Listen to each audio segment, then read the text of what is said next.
The bullet tore through the water barrel beside Florence Vance's head, splashing cold water across her cheek as she dropped to the dusty ground behind the wagon wheel, her rifle already rising to her shoulder before her mind could catch up with her body's instinct to survive. Las Cruces, New Mexico Territory, 1878. The outlaws had been following her wagon train for 3 days now, circling like vultures over something already half dead, and Florence had been fool enough to think they would wait until dark to make their move. She squeezed off a shot toward the rocky outcropping where she had seen the muzzle flash, the recoil familiar against her shoulder. Around her, the other members of the small trading party scrambled for cover, their shouts mixing with the crack of gunfire echoing off the desert mountains in the distance. Florence had been making this run from Las Cruces to the mining camps in the San Andreas Mountains for 2 years now, ever since her father died and left her with nothing but debts and a failing mercantile store. The supply runs were dangerous, but they paid better than anything else a woman could do out here that did not involve selling herself in ways she refused to consider. She had learned to shoot, learned to fight, learned to show no weakness because weakness meant death in this unforgiving territory. Another bullet struck the wagon wheel above her head, splintering wood. Florence counted 3 shooters, maybe 4, and there were only 5 people in her party, including herself. The odds were not good. Tom Henderson, her hired guard, was already bleeding from a shoulder wound, slumped behind a barrel of flour. The 2 drivers and the cook were pinned down behind the second wagon, barely able to return fire. Florence reloaded with practiced efficiency, her hands steady despite the adrenaline coursing through her veins.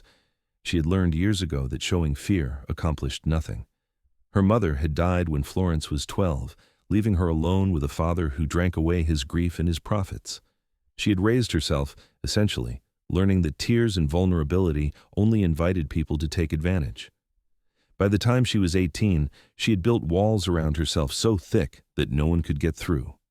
Now, at 23, those walls were all she had. The gunfire suddenly intensified, but the direction changed.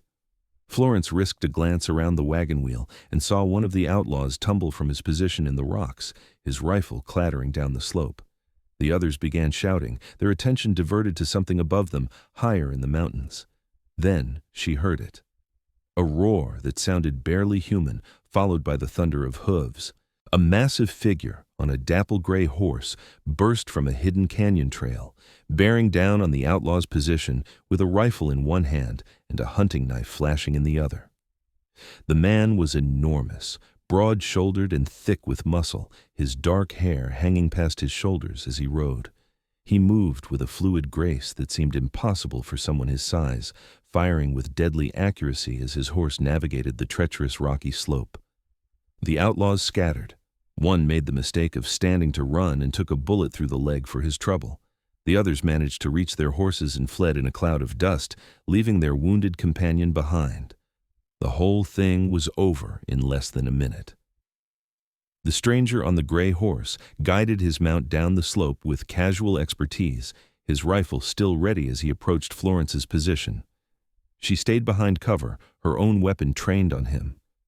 Just because he had saved them did not mean he was not a threat himself.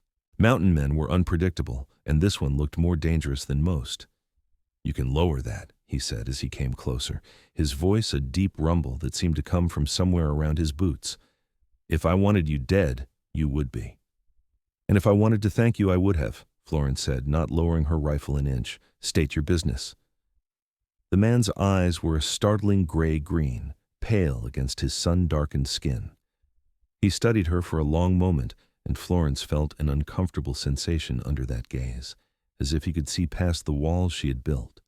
Then he swung down from his horse in one fluid motion, standing well over 6 feet tall, his shoulders impossibly broad beneath a buckskin shirt. Muscles moved under the leather as he holstered his rifle and raised his hand slightly, showing he meant no harm. "Name's Jacob Hawthorne," he said. "I've got a cabin up in those mountains. Heard the shooting, figured someone might need help." "We had it under control," Florence lied, finally lowering her rifle as Tom Henderson groaned behind her. She turned to check on him, painfully aware of Jacob Hawthorne's presence at her back. Everything in her screamed not to turn her back on a stranger, but Tom was bleeding badly. "That bullet went clean through," Jacob said, suddenly beside her. Florence jerked back instinctively, surprised by how quietly he had moved for someone so large. But he's going to need that wound cleaned and stitched, or he'll die from infection in this heat. Florence looked at Tom's ashen face and knew Jacob was right. She hated that he was right. "I can stitch him up." "I'm sure you can." Jacob's tone was neutral, but Florence bristled anyway, hearing judgment in it whether it was there or not. "But that other wagon's got a busted axle from where a bullet hit it. You are not going anywhere until that's fixed, and it's going to be dark in a few hours. This is not a good place to spend the night." Florence stood, putting herself between Jacob and Tom. She barely came up to the mountain man's shoulder, but she tilted her chin up and met his eyes anyway. "I have been making this run for 2 years. I know how to handle things." "I'm sure you do." Jacob's expression did not change, but something flickered in those pale eyes. "That wounded outlaw over there is going to attract predators once the sun goes down. Coyotes, maybe a mountain lion, and his friends might come back with reinforcements. You've got injured people, damaged wagons, and you are exposed on all sides." He paused. "Or you can accept help from someone who knows these mountains and has shelter nearby. Your choice." Florence wanted to refuse. Every instinct she had developed over years of surviving on her own told her not to trust this man, not to show weakness, not to accept help that would leave her indebted. But Tom groaned again, and she heard one of the drivers calling out that the axle was worse than they thought. She looked at the sun sinking toward the jagged peaks in the west and knew that Jacob Hawthorne was right, even if admitting it galled her. "How far to your cabin?" she asked, the words tasting like defeat. 3 miles, maybe a bit more. There's a trail wide enough for the wagons if we go slow." Jacob moved past her to look at Tom's shoulder, and Florence found herself watching the way he moved, like a mountain cat, all coiled strength and controlled power. He pulled a knife from his belt, and Florence's hand went to her pistol before she realized he was cutting away Tom's shirt to get a better look at the wound. "We need to get him there soon. He's losing too much blood." Florence made the decision she knew she had to make, even though it felt like tearing something loose inside herself.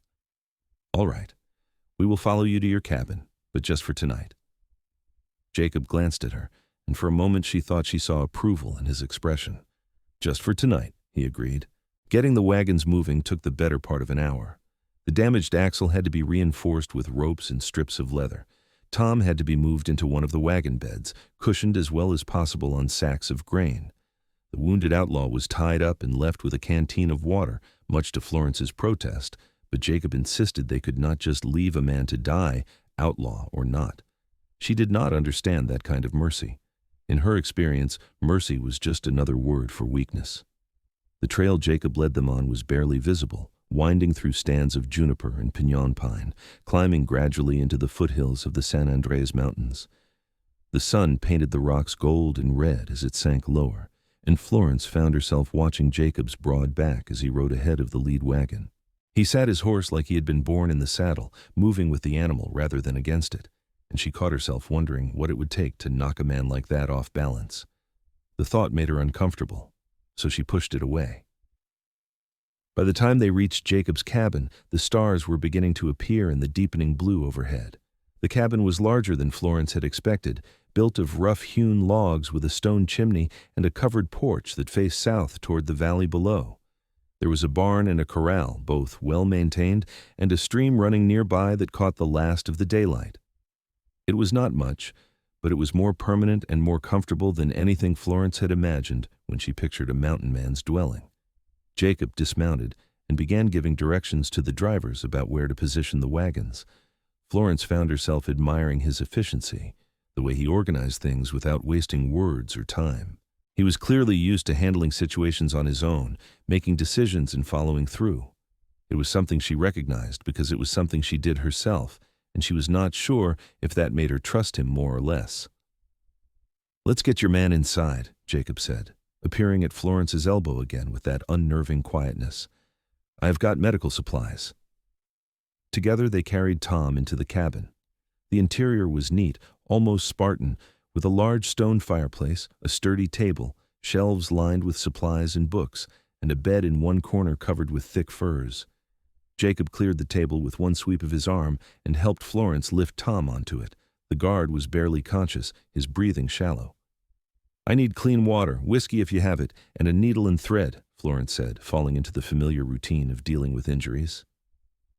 She had patched up plenty of men over the past 2 years. Jacob moved to comply, and Florence tried not to watch the way his muscles shifted under his shirt as he reached for items on the high shelves. She focused on Tom instead, cutting away the rest of his shirt and examining the wound more closely. The bullet had indeed gone clean through, which was lucky, but the hole was ragged and already showing signs of inflammation. She cleaned her hands in the basin of water Jacob brought, then poured whiskey over the wound. Tom jerked and cried out, briefly conscious. "Hold him!" Florence ordered, and Jacob's large hands came down on Tom's shoulders, pinning him with firm but careful pressure. Florence worked quickly, cleaning the wound as thoroughly as she could, then threading the needle. She had done this before, but she had never liked it. The intimacy of cutting into someone's flesh, of literally holding their life in her hands, always made her feel exposed in a way she hated. Jacob watched her work without comment, his hands steady on Tom's shoulders. Florence could feel his gaze on her, assessing, and it made her fingers less sure than usual. She forced herself to focus, to push everything else away and just concentrate on the task. The stitches were neat, and even when she finished, the wound closed and bandaged. Tom had passed out somewhere in the middle, which was probably a mercy. "That's good work," Jacob said as Florence washed the blood from her hands. "I know," Florence said, harsher than she intended. She did not need his approval, did not want it. Approval implied judgment, and judgment implied caring what someone else thought, and that was a luxury she could not afford. Jacob studied her for a moment, then nodded and moved away to stoke the fire in the hearth. "You hungry?" Florence realized she was. They had not eaten since morning, too focused on making good time and then too busy trying not to get killed. "Yes," she admitted. "I will make something." Jacob moved to the shelves and began pulling down supplies. Florence watched him for a moment, unsure what to do with herself. She was used to being in charge, used to taking care of things, and it felt strange to have someone else handling the work. After a moment, she moved to help, reaching for a pot hanging from a hook near the fireplace. "I can manage," Jacob said. "So can I," Florence replied, setting the pot on the table with more force than necessary. "I am not some delicate flower who needs taking care of." Jacob looked at her, really looked at her, and Florence felt that uncomfortable sensation again, like he was seeing things she did not want seen. "Never said you were," he said quietly, "but there is a difference between needing help and accepting it when it's offered." Florence opened her mouth to argue, then closed it again. She had no response to that, no practiced defense against that particular truth. Instead, she focused on helping Jacob prepare a simple meal of beans and salt pork, working in silence that was more comfortable than it had any right to be. The drivers and the cook came in once the meal was ready, grateful for hot food and shelter. They ate quickly, exhaustion written in every line of their bodies, then headed back out to sleep in the barn with the horses. Florence checked on Tom one more time, satisfied that his breathing seemed stronger, then found herself alone in the cabin with Jacob Hawthorne. The mountain man banked the fire and began gathering blankets from a chest near the bed. "You can have the bed," he said. "I will sleep on the floor." "I have slept in worse places than floors," Florence said. "You do not need to give up your bed." "Maybe not." Jacob set the blankets down and turned to face her. "But I am going to anyway. You have had a hard day and you need rest, no sense arguing about it." Florence wanted to argue anyway, on principle, but the truth was she was exhausted. The adrenaline had faded, leaving her feeling hollowed out and shaky. The bed looked impossibly comfortable compared to the hard wagon bench she had been expecting to sleep on. She nodded once, sharply, accepting what she could not change. She waited for Jacob to leave, to give her privacy to prepare for sleep, but he just turned his back and began arranging his own blankets on the floor near the fireplace. Florence stood uncertainly for a moment, then realized he was offering what privacy he could in a one-room cabin. She quickly removed her boots and gun belt, keeping her clothes on, and slipped under the heavy furs on the bed. They smelled like pine and smoke and something else, something masculine that she could not quite identify, but that made her feel strangely safe. The realization that she felt safe shocked her into stillness. She had not felt truly safe in years, maybe not since her mother died. She had felt capable, confident in her ability to handle threats, but not safe. Safety implied trust, And trust was just another word for weakness, another way for people to hurt you. But lying in Jacob Hawthorne's bed, listening to him settle onto the floor across the room, she felt safe anyway. It terrified her. Sleep came hard, full of fragmented dreams of gunfire and those pale gray-green eyes watching her with an intensity that made her feel exposed. She woke twice during the night, both times panicking at the unfamiliar surroundings before remembering where she was. The second time, she heard Jacob's voice from across the room, low and calm. "You're safe here. Go back to sleep." And impossibly, she did. Morning came with the smell of coffee and frying bacon. Florence sat up, momentarily disoriented, then saw Jacob at the fireplace, cooking breakfast with the same quiet efficiency he seemed to bring to everything. Tom was still sleeping on the table, but his color looked better. Early light streamed through the cabin's small windows, turning everything golden. Florence stood and pulled on her boots, finger-combing her dark hair back from her face. She felt gritty and travel-worn, conscious of her appearance in a way she rarely was. Jacob glanced over his shoulder as she approached the fire. "Sleep well?" he asked. "Well enough?" Florence accepted the cup of coffee he poured for her, wrapping her hands around the warm tin. "Thank you for the bed." "You're welcome." Jacob flipped the bacon. "Your man's fever broke sometime in the night. He should be all right if you keep the wound clean." Florence nodded, relieved. Tom was a good guard, one of the few men who had not tried to take advantage of her or undermine her authority. She would have hated to lose him. "How long before we can move on, do you think?" Jacob was quiet for a moment, his back to her.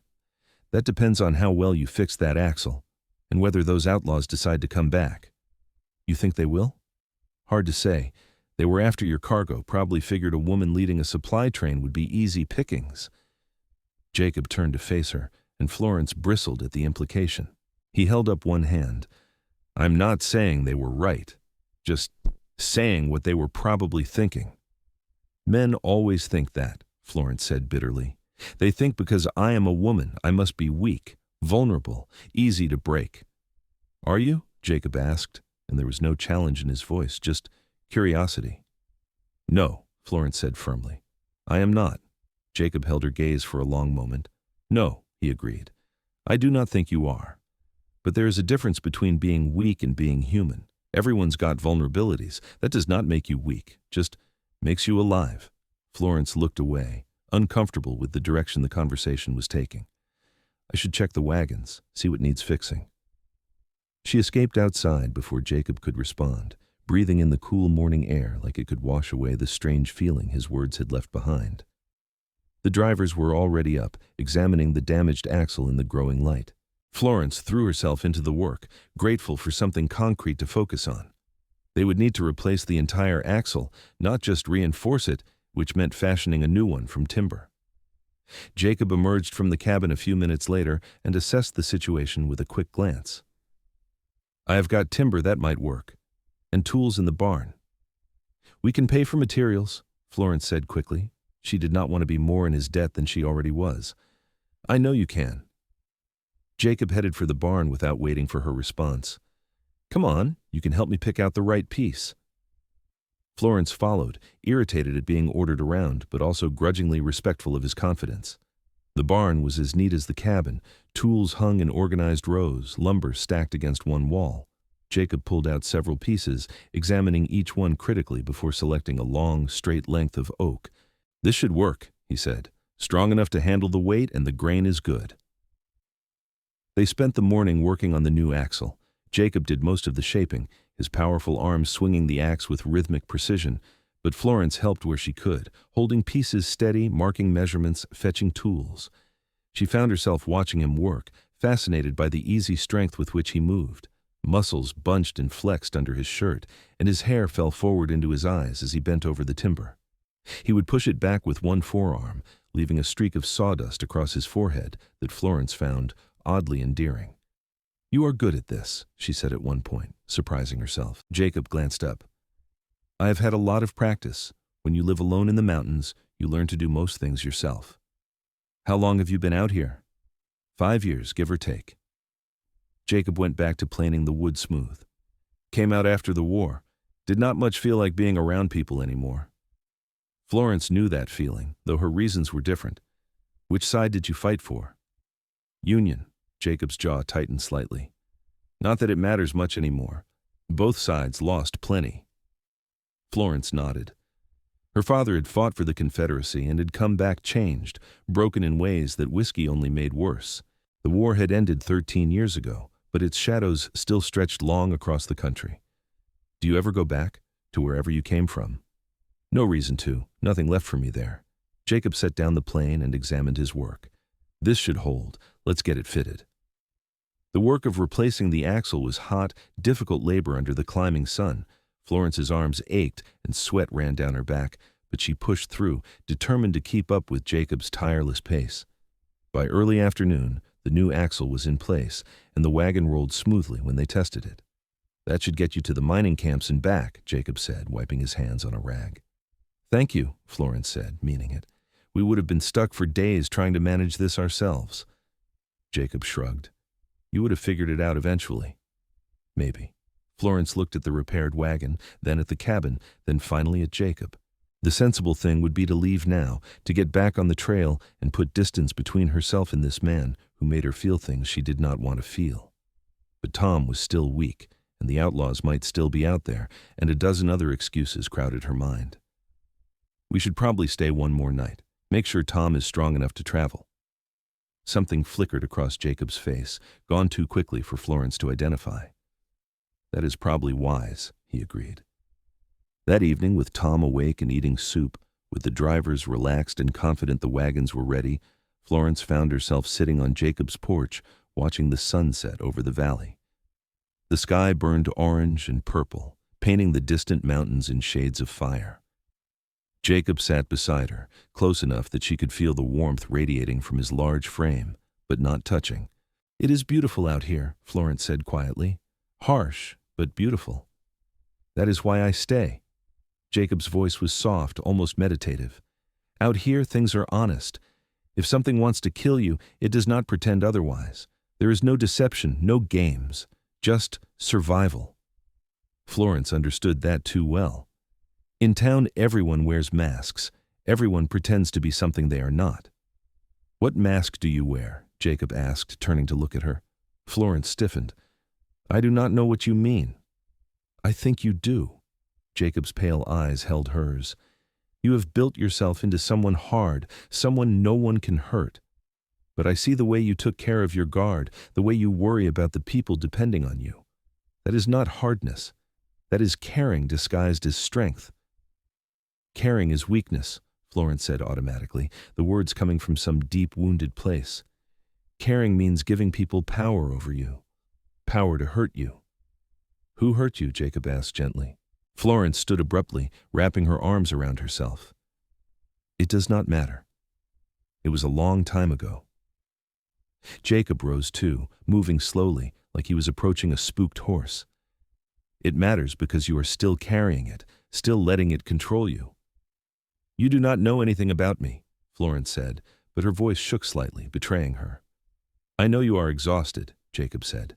Exhausted from holding yourself together all the time, from never letting anyone see that you might need something. I know because I have been there. After the war, I spent 2 years not letting anyone close, not trusting anyone, convinced that if I just stayed hard enough, nothing could touch me. He paused, and Florence found herself unable to look away from his face. But that is not living. That is just surviving. And there is a difference. What changed? Florence asked, her voice barely above a whisper. I realized that being alone and being strong are not the same thing, Jacob said. Real strength is being vulnerable and trusting anyway. It is the hardest thing in the world, but it is the only thing that makes life worth living. Florence felt something crack inside her chest, some wall she had spent years building. She wanted to run, to get back in the wagon and ride away from this man who saw too much, but her feet would not move. I do not know how to do that, she admitted, the words tearing out of her. I do not know how to let someone in. Everyone I have ever cared about has either died or hurt me or both. Jacob stepped closer, and Florence flinched instinctively. He stopped immediately, giving her space. I'm not going to hurt you, he said quietly, and I'm not going anywhere. But you have to decide if you can trust that. I cannot make that choice for you." Florence looked at him, at this massive, powerful man who had faced down outlaws without hesitation, but was now standing carefully still, making himself non-threatening, giving her all the power. It was the opposite of everything she had learned to expect from men. Her father had been unpredictable, violent when he drank. The men she dealt with in business tried to cheat her or intimidate her. Even Tom, who was loyal, still looked at her sometimes like he was waiting for her to fail so he could take over. But Jacob just looked at her like she was something precious, like she mattered. "I do not know if I can," Florence whispered. "That is all right." Jacob's voice was infinitely gentle. "Trust is not something that happens all at once. It is built, piece by piece, and I have got time." Florence wanted to tell him she was leaving tomorrow, that they would never see each other again, that there was no point in building anything. But the words would not come. Instead, she found herself asking, "Why? Why would you want to bother with someone like me?" "Because under all that armor, I see someone worth knowing," Jacob said simply. "Someone brave and strong and capable. Someone who has survived things that would have broken other people. And because when you let your guard down, just for a second, I see someone who wants connection as much as she fears it. I recognize that, Florence. I used to be that person." Hearing her name on his lips did something to Florence, made her feel seen in a way that was both terrifying and exhilarating. She swallowed hard, fighting back emotions she had not let herself feel in years. "I should go inside," she said, but she did not move. "You should do whatever makes you feel safe," Jacob agreed, but he held out one large hand, palm up, an offering. "But if you want to stay out here a while longer, I would like that." Florence looked at his hand. It would be so easy to take it, to accept what he was offering. It would also be dangerous, opening herself up to the possibility of hurt. Her heart hammered in her chest as she warred with herself, years of self-protection battling against a desperate longing she had not even known she possessed. Slowly, trembling, she reached out and placed her hand in his. Jacob's fingers closed around hers, warm and calloused and impossibly gentle. He did not pull her closer, did not try to take more than she was offering. He just held her hand, his thumb brushing lightly over her knuckles, and Florence felt tears she had not shed in years threatening to spill over. "It's all right," Jacob murmured. "You're safe here." And Florence, who had not cried since the day they buried her mother, who had trained herself to show no weakness, found herself shaking with silent sobs as years of pain and loneliness and fear broke loose inside her. Jacob moved closer, still holding her hand, his other arm coming around her shoulders in a careful embrace that she could have broken free from if she wanted. But she did not want to. For the first time in over a decade, Florence leaned into someone else's strength and let herself fall apart. Jacob held her while she cried, his large frame solid and steady, one hand stroking her hair with a gentleness that seemed impossible from someone so powerful. He did not tell her to stop, did not tell her it was all right, or offer meaningless platitudes. He just held her and let her grieve for everything she had lost and everything she had forced herself to become. When the tears finally subsided, Florence felt emptied out, but also strangely lighter, like she had been carrying a weight she had not realized was there. She pulled back slightly, wiping her face with the back of her hand, embarrassed now. "I'm sorry," she started to say. "Don't," Jacob said firmly. "Do not apologize for being human." Florence looked up at him, at his serious expression and kind eyes, and felt something shift inside her. It was not love, not yet, but it was the possibility of love, the first crack in the walls she had built. It terrified her, but it also felt like coming home. "I do not know what to do now," she admitted. "Now you rest," Jacob said. "Tomorrow is soon enough to figure out what comes next." They went inside together, and Florence found herself not wanting to sleep in the bed alone. She was too raw, too exposed, and the thought of lying in the dark with nothing but her own thoughts was unbearable. Jacob seemed to sense this because he settled near the fireplace again, but left space beside him, another offering. Florence lay down near him, keeping a careful few inches between them, but close enough to feel his presence. Tom was snoring softly on the table, and the fire crackled gently. Outside, coyotes called to each other across the desert, their voices lonely and wild. "Jacob?" Florence said quietly into the darkness. "Yes. Thank you." For today. For everything. You do not need to thank me. Jacob's voice was a low rumble in the dimness, but you are welcome. Florence closed her eyes and for the second night in a row fell asleep feeling safe. The next morning dawned clear and hot. Florence woke to find Jacob already up, tending to the horses in the corral.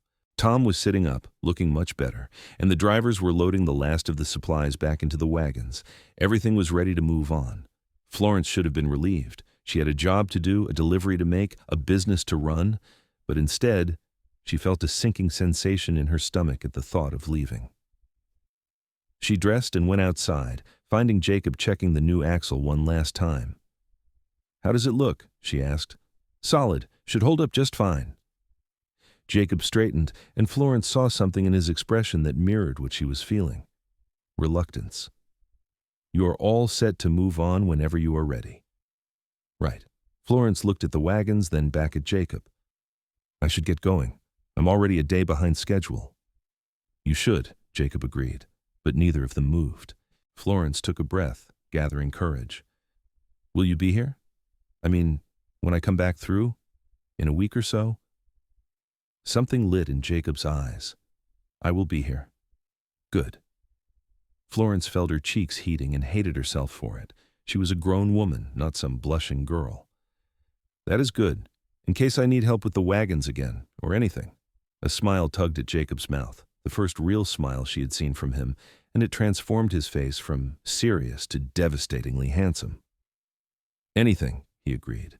"You know where to find me."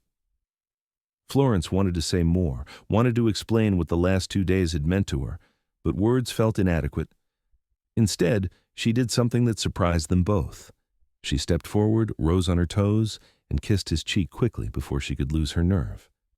"Thank you," she said again, "for making me feel safe." Jacob's hand came up to where she had kissed him, his expression stunned. "Florence," he started, but she was already backing away, flustered. "I have to go. We are burning daylight." She turned and climbed onto the lead wagon, taking up the reins. Tom settled beside her, still moving stiffly but mobile. The drivers brought their wagon into line behind hers. As they pulled out, Florence looked back once. Jacob stood in front of his cabin, one hand raised in farewell, and Florence felt her heart twist in her chest. A week, she told herself. She would be back in a week. The journey to the mining camps was uneventful, and Florence delivered her goods and collected payment without incident. But the whole time, her mind was elsewhere, replaying moments from those 2 days at Jacob's cabin. The way he had held her while she cried, the gentleness in his hands, the feeling of safety that still lingered around her like a protective cloak. She had never let a man see her vulnerable before, had never dared. But Jacob had not taken advantage of that vulnerability. He had protected it, honored it, made it safe for her to let her guard down. The realization was revolutionary.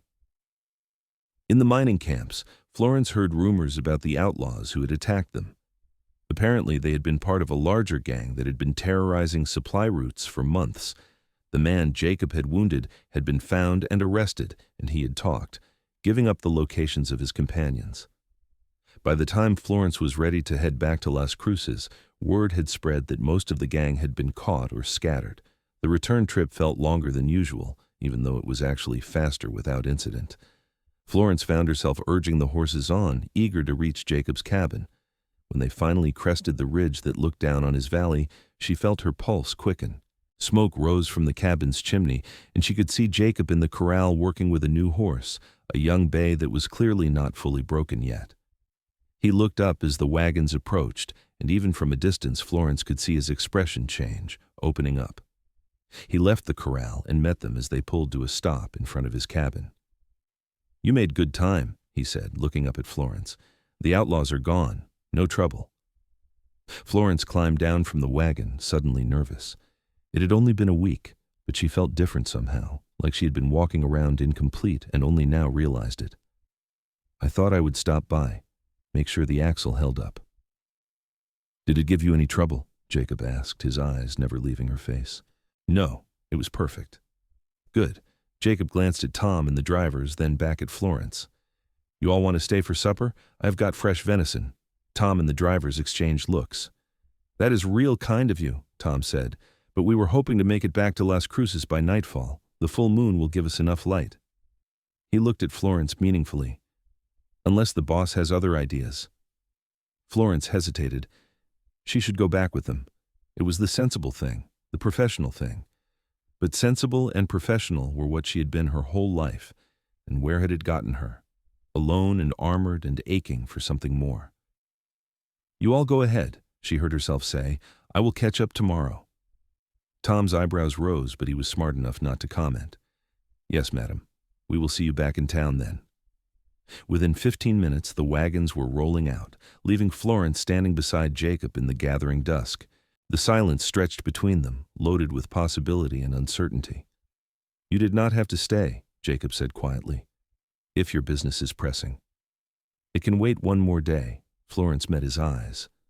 "I wanted to stay, if that is all right." "It is more than all right." Jacob's voice was rough with an emotion Florence was afraid to name. "Come inside. I will get supper started." They moved into the cabin together, and Florence felt a sense of rightness settle over her. This time, she did not wait for Jacob to tell her what needed doing. She moved to help him prepare the meal, their movements coordinating naturally, like they had done this 100 times before. They talked while they worked, about nothing important, just the easy conversation of two people comfortable with each other. Over dinner, Jacob asked about her delivery, and Florence told him about the mining camps, the characters she had met, the deals she had made.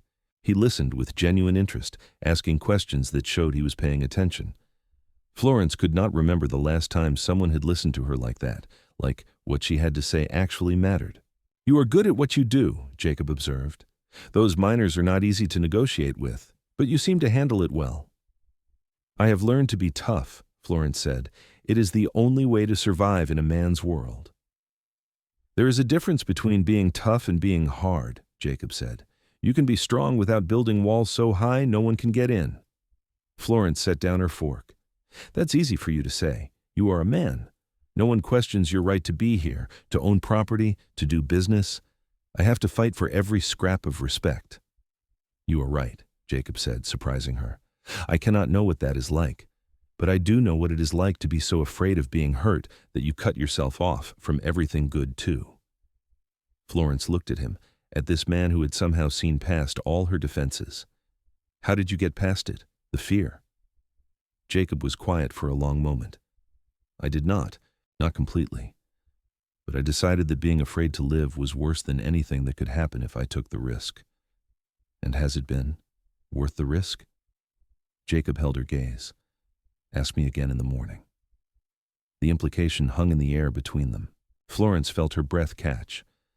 "Jacob, You do not have to explain," Jacob said. "I'm not asking for anything you are not ready to give, but I need you to know something."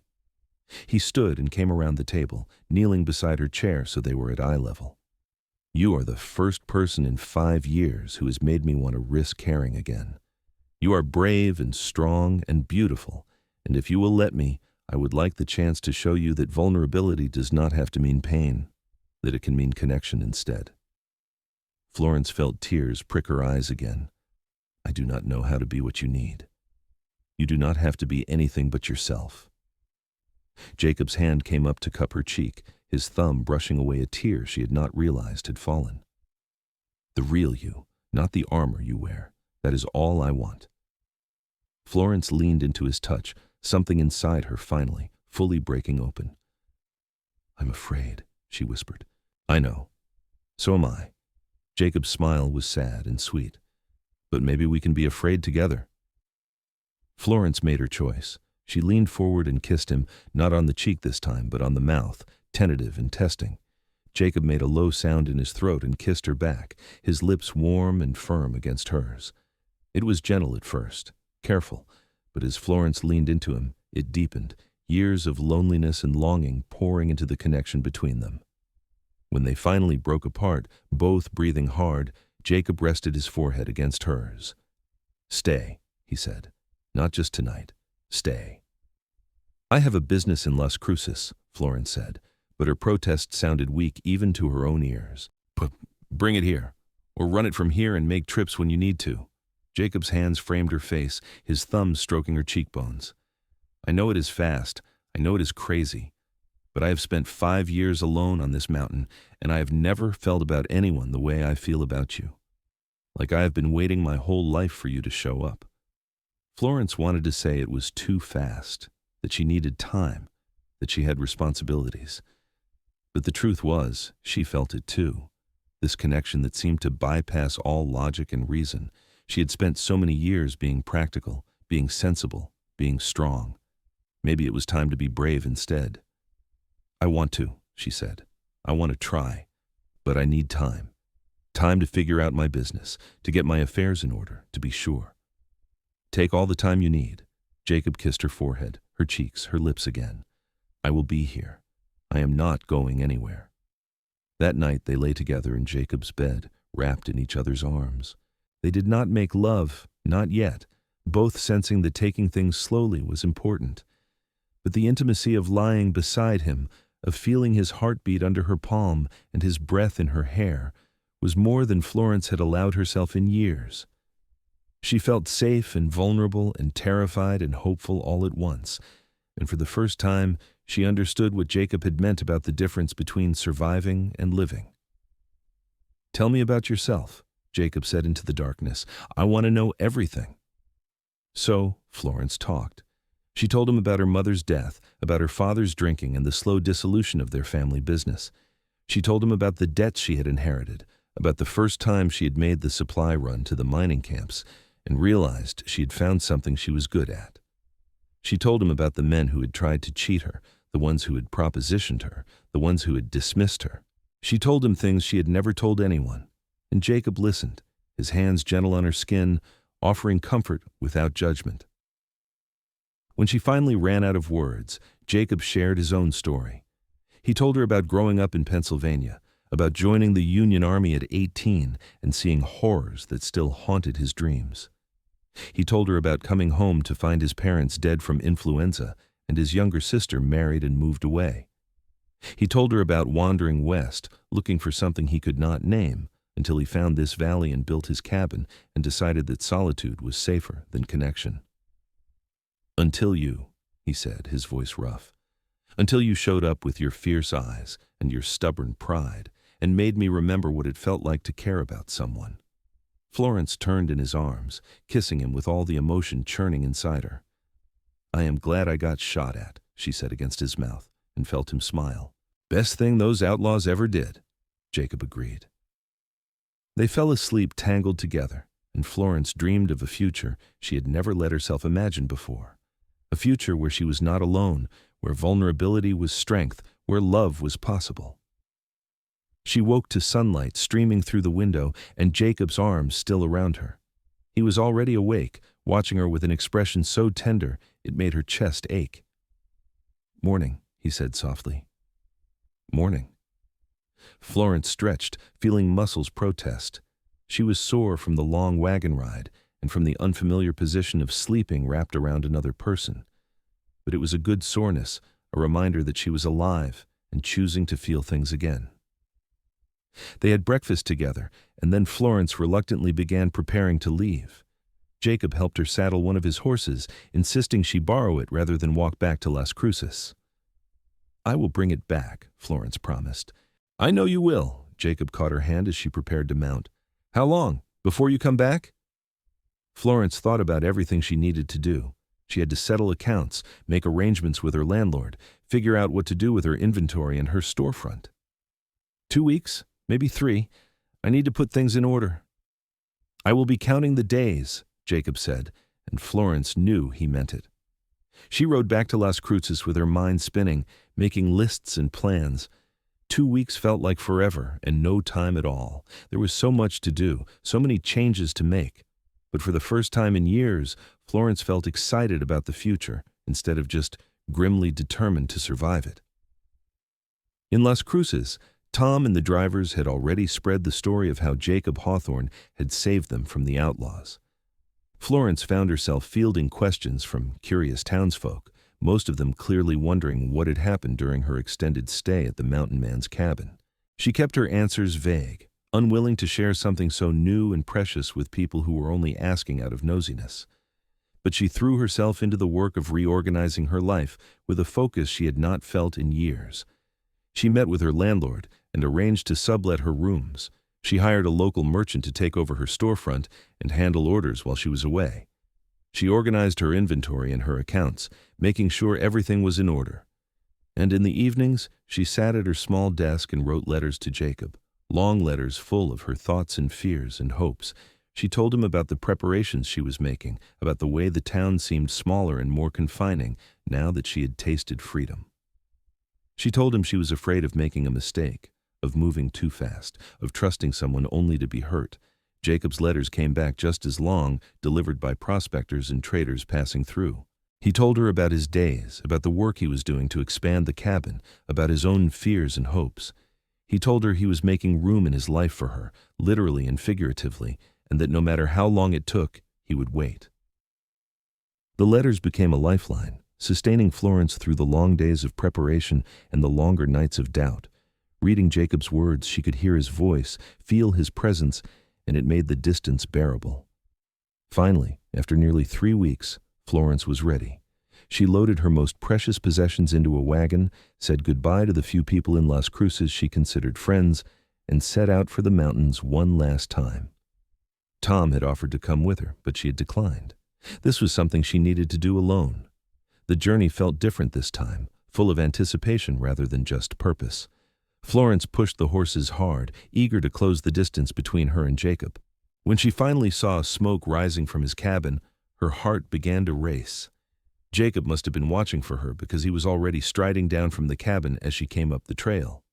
Florence barely got the wagon stopped before he was pulling her down into his arms, kissing her with a hunger that stole her breath. "You came back," he said against her mouth, like he had not quite believed it until now. "I came back," Florence confirmed, wrapping her arms around his neck. "I am here, if you will still have me." "If I will," Jacob laughed, the sound joyous and free. "Florence Vance, I have been half out of my mind missing you. I will have you for as long as you will stay." "How about forever?" Florence asked, the words escaping before she could think better of them. Jacob pulled back to look at her, his pale eyes searching hers. "Are you sure? You have only known me a few weeks." "I'm sure that I have never felt about anyone the way I feel about you," Florence said. "I'm sure that I spent years being afraid to feel anything, and now that I have let myself, I do not want to stop. I am sure that when I think about my future, you are in every version of it." She paused, gathering her courage. "I love you, Jacob Hawthorne. I did not think I was capable of it anymore, but I do." Jacob's expression crumbled into something raw and vulnerable. "I love you too," he said, his voice breaking. "God, Florence, I love you so much it terrifies me." They held each other in the afternoon sun, two people who had been alone for so long finally finding home in each other's arms. Eventually, Jacob helped Florence unload the wagon, carrying her belongings into the cabin that was now their cabin. He had built shelves for her, cleared space in the trunk for her clothes, made room for her in every corner of his life. That night, they made love for the first time, slow and tender and full of emotion. Jacob was infinitely gentle, checking in with her constantly, making sure she felt safe and cherished. Florence had been with men before, rushed encounters that were more about power than pleasure, and she had never understood what all the fuss was about. But with Jacob, it was different. With Jacob, it was about connection, about vulnerability, about trusting someone enough to let them see you completely. Afterward, lying in his arms with her head on his chest, Florence felt tears slip down her cheeks again. But these were not tears of grief or fear. They were tears of relief, of joy, of finally letting go of the weight she had carried for so long. "I never thought I could have this," she whispered. "I never thought I deserved it." Jacob's arms tightened around her. "You deserve everything good in this world," he said fiercely, "and I am going to spend the rest of my life making sure you know it." The weeks that followed were a revelation. Florence learned the rhythms of life in the mountains, the way the light changed with the seasons, the sounds of the forest at night. She continued her supply runs, but now Jacob often came with her, his presence making the dangerous journey feel safer. They worked together, lived together, built a life together that was more than Florence had ever imagined possible. She learned that Jacob was more than just strong and capable. He was thoughtful, leaving wildflowers on her pillow when he went out early to hunt. He was funny, with a dry sense of humor that caught her off guard. He was patient, never pushing her when she had moments of panic or doubt, just holding her until the fear passed. And he was passionate, showing her night after night what it meant to be truly cherished.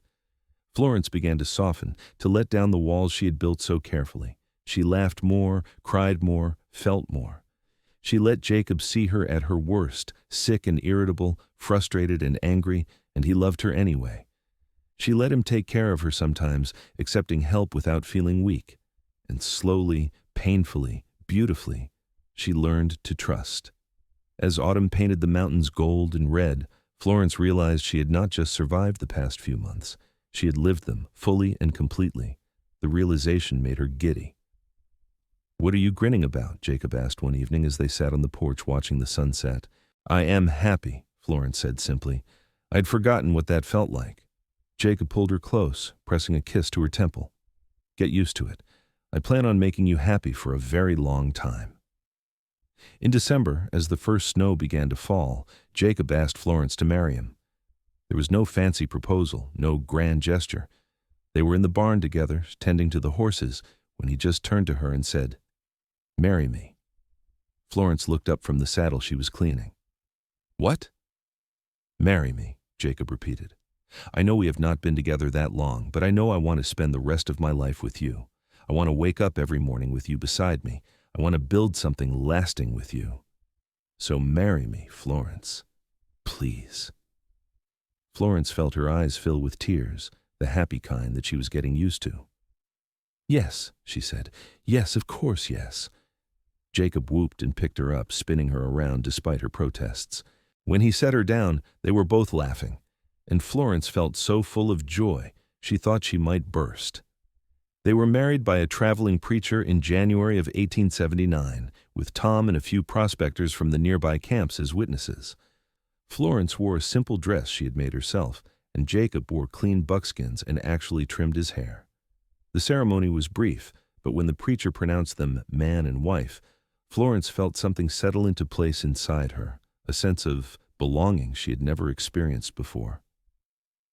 Their first year of marriage was not without challenges. There were hard times when the winter lasted too long and supplies ran short. There were arguments about money and decisions and the future. But through it all, they had each other, and that made everything else bearable. Florence discovered she was pregnant in late spring, and the news sent both her and Jacob into a spiral of fear and excitement. Florence had never imagined herself as a mother, but as her belly swelled over the summer months, she found herself looking forward to meeting their child with an intensity that surprised her. "What if I am not good at this?" she asked Jacob one night, her hands resting on her stomach. "You will be amazing," Jacob said with complete confidence. "You are strong and smart and capable. Our child is lucky to have you as a mother. You have to say that. You are my husband." "I would say it even if I was not." Jacob moved behind her, wrapping his arms around her and resting his hands over hers on her belly. "Florence, you are the most remarkable woman I have ever met. Any child of ours will be blessed to learn from you." Florence leaned back against him, letting his strength support her. A year ago, she would never have allowed herself this vulnerability, this dependence on another person. But Jacob had shown her that vulnerability was not weakness. It was trust, and trust was the foundation of everything good in her life now. Their son was born in December of 1879, a few days before Christmas. The birth was long and difficult, and there were moments when Florence was terrified she would not survive it. But Jacob stayed with her the entire time, holding her hand, encouraging her, refusing to leave no matter how bad things got.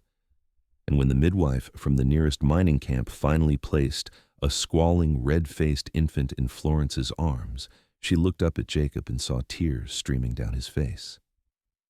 "He is perfect," Jacob whispered, touching their son's tiny hand with one massive finger. "What should we name him?" Florence asked, exhausted but exhilarated. They had discussed names for months without settling on anything. But as Florence looked at her son, nestled safe in her arms while Jacob watched over them both with fierce protective love, the answer came to her. "Matthew," she said. "Matthew Hawthorne. It means gift of God." Jacob nodded, his throat working. "Matthew," he agreed. "Our gift." The years that followed were full and rich. Florence continued to run her supply business, now with Jacob as a full partner. They expanded, hiring more drivers and guards, establishing regular routes to multiple mining camps and settlements. Matthew grew from infant to toddler to a sturdy little boy with his father's eyes and his mother's stubborn determination. When Matthew was 3, they had a daughter, Sarah, who was quieter and more thoughtful than her boisterous brother. And 2 years after that, another son, James, who was all mischief and charm from the moment he drew breath. Florence sometimes looked at her life in wonder, unable to quite believe this was real. She had a husband who loved her, children who brought her joy, a business that thrived. She had friends in the mining camps and the settlements, people who respected her, not despite being a woman, but because she was good at what she did. She had a home, a real home, full of laughter and love and the kind of safety she had never thought she would find. "What are you thinking?" Jacob asked one evening.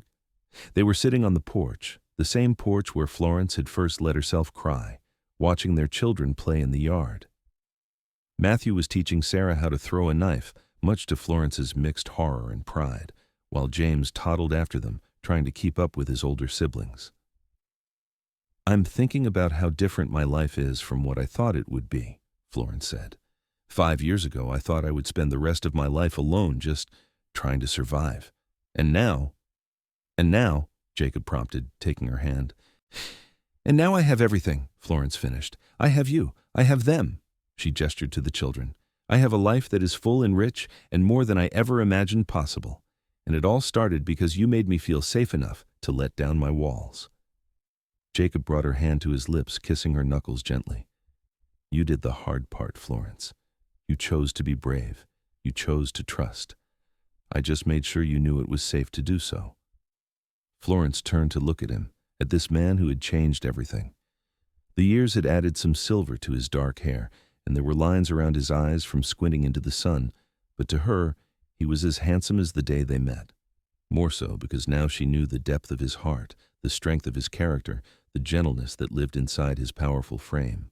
"I love you," she said. "I will never stop being grateful that those outlaws attacked my wagon train." Jacob laughed. "That might be the strangest thing to be grateful for, but I feel the same way." He sobered, his pale eyes intense. "You saved me too, you know. I was just existing up here, going through the motions. You made me want to live again."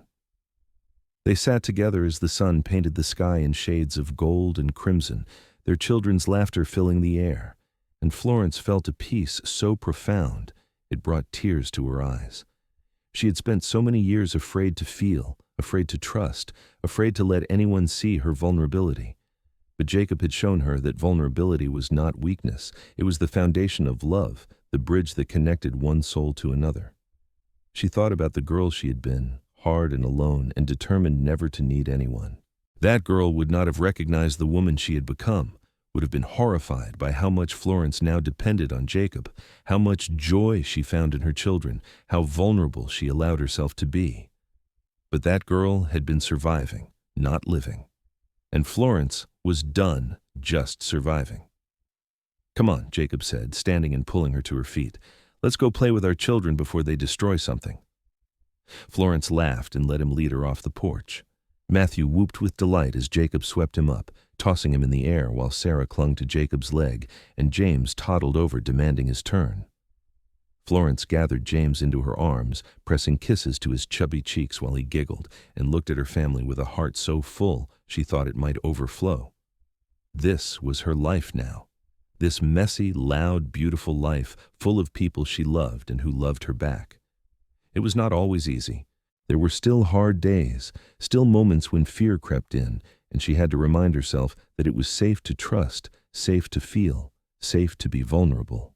But those moments were fewer now, softer, easier to navigate with Jacob beside her. As night fell and they herded the children inside for dinner, Florence caught Jacob's eye across the table. He winked at her, and she felt that same flutter in her stomach that she had felt the first time he had held her hand. Some things never changed, and the way Jacob made her feel was one of them. After the children were in bed, Florence and Jacob sat by the fire, her head on his shoulder, his arm around her waist. They did not talk, just enjoyed the peaceful quiet, the crackle of the flames, the sense of completion that came from being exactly where they belonged. "I am glad you stopped that day," Jacob said eventually. "When you got attacked, I'm glad you let me help." "I did not exactly have a choice," Florence pointed out. "You had a choice about everything that came after." Jacob turned to look at her. "You could have left and never come back. You could have kept your walls up and never let me in. But you did not. You chose to be brave, to trust me, to build this life with me. And I will be grateful for that choice every day for the rest of my life." Florence kissed him, slow and deep, pouring everything she felt into the connection between them. "Best decision I ever made," she murmured against his lips. They made love that night with the tenderness born of years together, knowing each other's bodies as well as they knew their own. And afterward, lying in the darkness with Jacob's heartbeat steady under her ear, Florence sent up a silent prayer of gratitude for the mountain man who had shown her that vulnerability was not something to fear, but something to embrace. Years continued to pass, bringing both joys and sorrows. Florence's business grew until they had regular contracts with multiple mining operations across New Mexico territory. Jacob's cabin expanded into a proper house with separate rooms for the growing children. Matthew grew into a young man as strong and capable as his father, with his mother's head for business. Sarah developed a talent for healing, learning from the midwives and doctors who passed through the territory.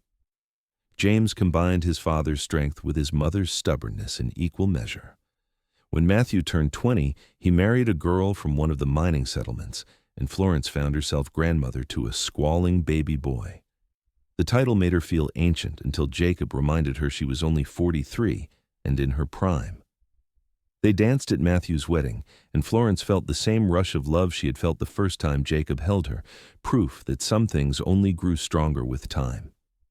Sarah followed a few years later, marrying a young doctor who had set up practice in Las Cruces. Florence cried at that wedding, overwhelmed with emotion at seeing her quiet, thoughtful daughter so happy. Jacob held her hand through the ceremony and whispered that he was proud of the woman their daughter had become, and Florence knew he was proud of her too, of the mother she had learned to be. James took longer to settle down, too busy exploring and adventuring to think about marriage. But eventually he fell in love with a strong-willed woman who reminded Florence uncomfortably of herself at that age, and Florence knew her son had found his match. Through it all, Florence and Jacob remained the constant, the foundation on which their family was built. They argued sometimes, usually about business decisions or how best to handle the children's various crises. But the arguments never lasted long, and they always ended with apologies and understanding. On their 20th wedding anniversary, Jacob surprised Florence with a trip to Santa Fe. They left the house in Matthew's capable hands and rode south, just the two of them, feeling young and adventurous again. They stayed in a hotel, a luxury after so many years in the mountains, and Florence wore a new dress Jacob had bought her, soft blue cotton that made her eyes bright. "You are beautiful," Jacob said as they danced in the hotel's ballroom. He had thickened slightly with age, his hair more silver now than dark, but his arms were still strong, his presence still commanding. "You are biased," Florence said, but she was smiling. "I am honest." Jacob spun her, and Florence laughed, feeling light and free. 20 years, Florence. 20 years, and I love you more now than I did the day we married." "I love you too," Florence said, her eyes bright with tears. "Thank you for being patient with me, for giving me time to learn how to trust." "Thank you for trusting me," Jacob replied, "for letting me see you, all of you. It has been the greatest privilege of my life." They stood in the middle of the dance floor, holding each other, and Florence thought about the girl she had been when she met Jacob. That girl would never have believed this was possible, this depth of love, this completeness, but that girl had been wrong about so many things. They returned home to find their children and grandchildren waiting to celebrate with them, the house full of noise and laughter and love. Florence looked around at the family they had built, the legacy they were leaving, and felt a profound sense of accomplishment. This was what mattered, not the business success or the money or any of the things she had once thought defined her worth. This family, built on trust and vulnerability and the courage to love, this was her greatest achievement. As the years advanced, Florence and Jacob gradually stepped back from the business, letting Matthew and James take over while they enjoyed their grandchildren. They spent their days in the mountains Jacob loved, tending the garden, caring for the animals, watching the seasons change. Florence wrote her memoirs, stories of the early days of the territory that Sarah's husband insisted should be preserved. Jacob carved toys for the grandchildren and built furniture for their growing families. They grew old together, their bodies slowing but their love never faltering. Florence's dark hair turned silver, and her hands developed arthritis that made the fine stitching she had once excelled at more difficult. Jacob's joints ached in cold weather, and he moved with less of the fluid grace that had once characterized him. But they faced aging the way they had faced everything else, together. On a warm spring evening in 1905, they sat on the porch, as they had done countless times before, watching the sun set over the valley. They were both in their 70s now, their children grown and their grandchildren starting families of their own. The house was quiet, just the two of them, and Florence found herself thinking about the journey that had brought them here. "Do you have any regrets?" she asked Jacob, taking his gnarled hand in hers. Jacob was quiet for a long moment, considering. "I regret the years I spent alone before I met you," he said finally. "All that wasted time when I could have been living instead of just surviving. But I do not regret anything since that day you rode into my life with bullets flying around you." He squeezed her hand gently. "What about you?" Florence thought about her answer carefully. There were things she wished she had done differently, mistakes she had made, moments she would like to relive with the wisdom she had now. But regrets? "No," she said. "Even the hard parts led me here, to you, to this life. I would not change any of it." "Good." Jacob brought her hand to his lips, the gesture as familiar and beloved as breathing. "Because I would do it all again, every moment, just to end up here with you." They sat in comfortable silence as the stars began to appear, two people who had found each other against all odds and built something lasting. Florence thought about the walls she had once built around her heart, the armor she had worn to survive. Jacob had not torn those walls down. He had shown her it was safe to remove them brick by brick until she stood before him and the world completely vulnerable and completely loved. That was his gift to her, the greatest gift anyone had ever given her. Not safety from the dangers of the world, but the safety to be fully herself, fears and flaws and all. And in return, she had given him the same, creating a space where he could be vulnerable too, where the hard mountain man could soften into a loving husband and father without losing any of his strength. "I love you," Florence said, the words as necessary as breath. "I love you too," Jacob replied. "Always have, always will." As night settled over the mountains and the crickets began their evening song, Florence leaned against Jacob's shoulder and felt complete. She had spent so many years afraid to feel, afraid to need anyone, afraid to show vulnerability. But Jacob had made sure she felt safe enough to let go of that fear, and in doing so, he had given her a life beyond her wildest dreams. Years later, when Florence passed away peacefully in her sleep at the age of 76, Jacob held her hand one last time and whispered his love into her silver hair. He followed her just 3 months later, his heart unable to keep beating in a world without her in it. Their children buried them side by side on the mountain they had loved, overlooking the valley where they had built their life together. On the shared headstone, Matthew carved a simple inscription: Florence Vance Hawthorne, 1855-1931, Jacob Hawthorne, 1852-1931. She learned to trust. He made it safe. It was a fitting epitaph for a love story that had started with gunfire and ended with grace, a testament to the power of vulnerability and the strength that comes from letting someone truly see you. Their children and grandchildren and great-grandchildren would tell the story for generations of the fierce woman who had never let a man see her vulnerable, and the gentle mountain man who had made sure she felt safe enough to let go. And in that story they lived on, a reminder that the greatest courage is not in building walls, but in taking them down, not in hiding our hearts, but in offering them to someone who will hold them with care. Florence and Jacob had learned that lesson together, and in doing so, they had created a love that transcended time, a love that would inspire their descendants for generations to come. The cabin still stood on the mountain, expanded and renovated, but fundamentally the same. a monument to two people who had found each other when they needed it most.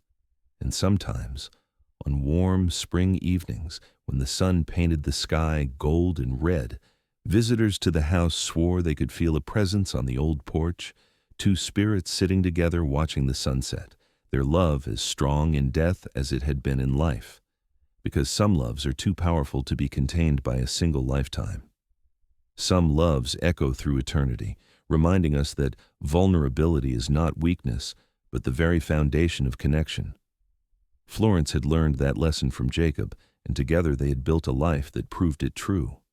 Their story was one of courage and transformation, of learning to trust after years of self-protection, of finding safety in another person's arms. It was a story of the Wild West, of hard times and harder choices, but ultimately it was a love story, pure and simple. Two souls who had been lost finding their way home to each other, building something beautiful in the harsh desert mountains, creating a legacy that would outlast them both. And so they lived, in the memories of their descendants and in the stones of the house Jacob built, and in the stories Florence wrote, a testament to the truth that the bravest thing anyone can do is let themselves be truly seen, truly known, truly loved. That was the gift they gave each other. And it was a gift that kept giving, generation after generation, a reminder that love, real love, is worth every risk, every fear, every moment of vulnerability. Because in the end, vulnerability is not about being weak. It is about being brave enough to trust, to hope, to love, even when every instinct says to protect yourself. Florence and Jacob knew that truth, lived that truth, and their love story stood as proof that some things are worth the risk of opening your heart. Their legacy was not just in the successful business they built, or the children they raised, or the land they settled. Their legacy was in the lesson they taught, the example they set, the proof they provided that walls may keep you safe, but they also keep you alone, and that the greatest life is lived not in protection, but in connection. Florence Vance had never let a man see her vulnerable until Jacob Hawthorne made sure she felt safe enough to let go. And in that letting go, in that moment of absolute trust and vulnerability, they had both found something neither had known they were looking for. Home. Not a place, but a person, a connection, a love that transformed them both and created something greater than either could have been alone. That was their story. That was their gift to the world. And in the mountains of New Mexico, where the desert meets the sky and the wind whispers through the pines, their love lived on, eternal and unbreakable, a beacon for anyone who had ever been afraid to trust, afraid to feel, afraid to let someone see them truly vulnerable. Jacob had shown Florence it was safe, and together they had proven that the risk was worth it, that love was worth it, that life fully lived was worth any price. And so their story ended, not with sadness, but with triumph, not with regret, but with gratitude, not with an ending, but with a legacy that would inspire generations to come. They had lived fully, loved completely, and left the world better than they found it. What more could anyone ask?